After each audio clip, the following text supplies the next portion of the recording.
Hi you guys, welcome back to the channel. Today we're going to talk about something that one of my viewers from the East Coast wrote to me in a question. He said he's a firefighter that works on the East Coast, and he asked, if I have a pension, do I need bonds in my asset allocation? We're going to talk about that next on the Firefighter's Financial Toolbox.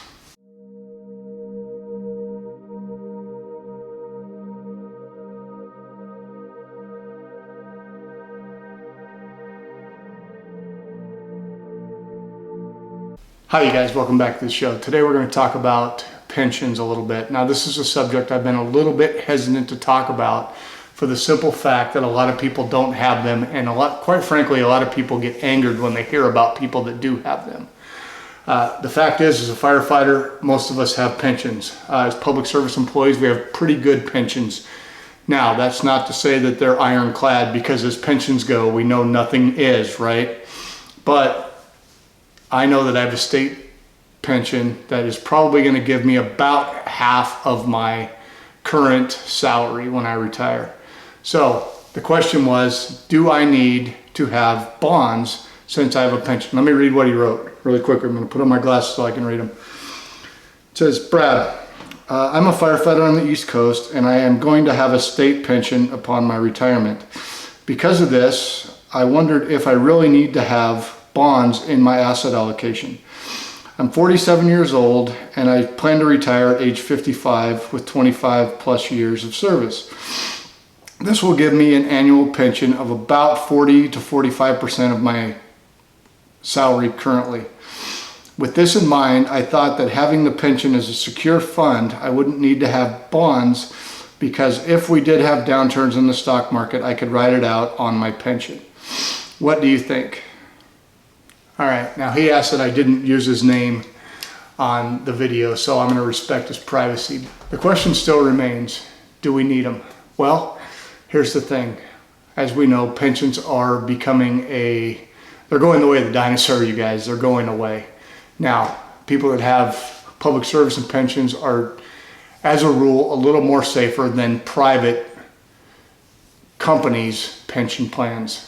Let me give you an example. My wife worked for a Fortune 500 company for 20 years. She was fortunate enough to be hired when they had a pension plan.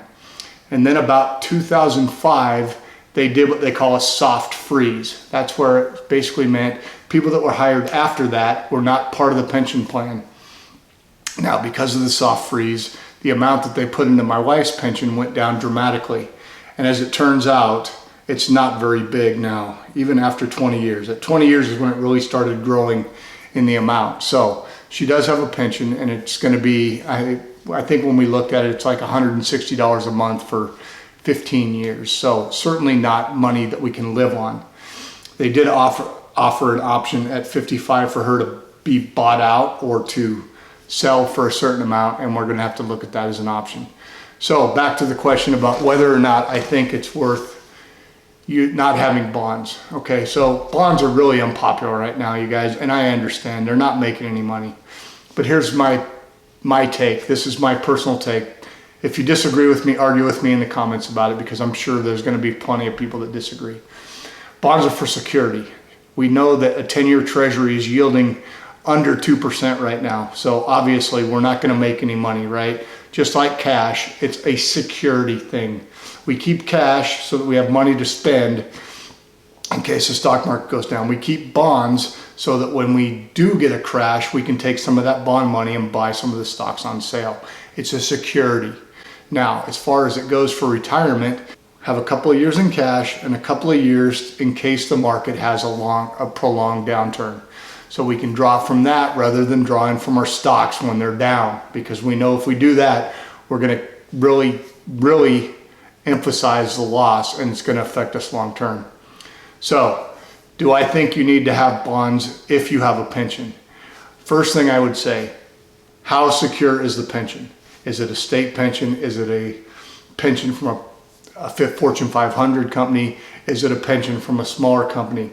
How's the company doing? Is the company doing well? There's a lot of pension plans that, as long as they're owned by the company, remember, are covered by the PBGC, which is the pension protection, I don't remember the exact words, but they're protected at least to a certain amount. One of the new things that a lot of private companies are doing is they're selling their pensions to insurance companies. Here's the thing, when they do that, it may seem like it's more secure because the insurance company is bigger, but you do lose the coverage from the PBGC. So that's something to think about. Now, if you have a pension, congratulations. You're in the minority nowadays. As I said, I have a state pension, which I am pretty secure will be there for my lifetime. Now, am I 100% on that? Absolutely not. So I keep some bonds, and I have about 30% in bonds right now, which seems high. But in my bond portion, I call it my fixed income portion versus bonds, okay? I do have a 3% guaranteed cash plan in my 457. So no matter how the market's doing, I get 3%. So you have to look at A, what your plans offers, how secure is your pension, and then you have to look at your individual needs. If you can live on your pension and you don't have to worry about drawing too much from your deferred compensation, your 401ks, your 457s, your 403bs, your TSPs, whatever plan you have, if you aren't going to need that money as much, then you're safer. Now, I also believe in only take the risk that you need.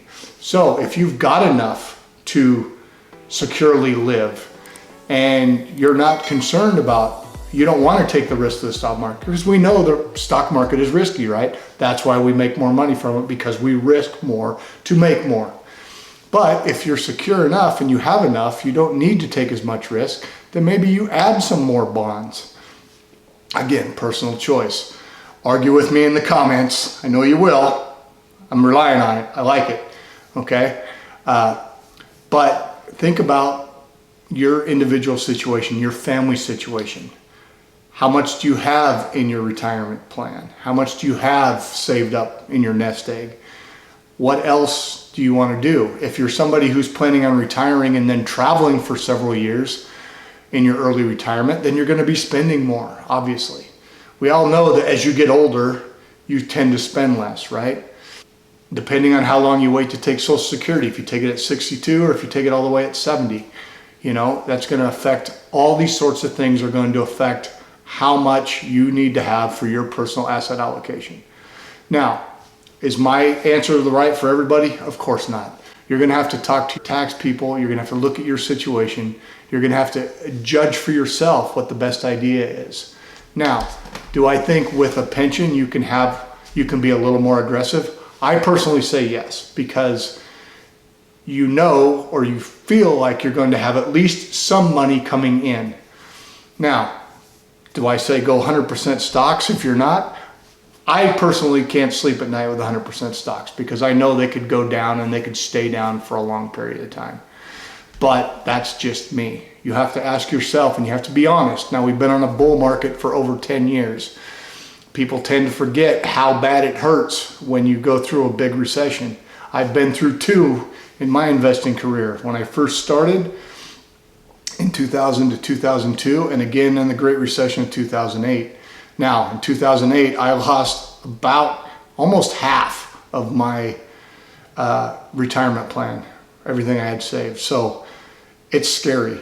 It's easy to talk about not selling, but I can tell you personally, when it happens, it's a big deal. So having some bonds to ride out the storm can help you, but it's a personal choice, you guys. I hope you make the right one. Think about everything involved in your situation before you decide yes or no, because there's no perfect answer for everybody. And to my subscriber who asked me, I appreciate the question. I really hope this helps you out. If you need more answers, you guys, or you have a personal question, PM me or write me in the comments. If you want it to keep secret, we can exchange email addresses and we can talk about these things. There's no perfect answer for everybody in investing, ever. All right, I hope you got something out of this. If you did, give me a thumbs up, you guys. It really helps the algorithm. If you're new to the community and you haven't already subscribed, please think about doing so. It's really helping me out. We're getting more views, we're getting more subscribers, we're getting more people in the community, and it's fun because more as we grow, our community grows, our knowledge base grows. All right, you guys, thanks for taking the time. Have a good day.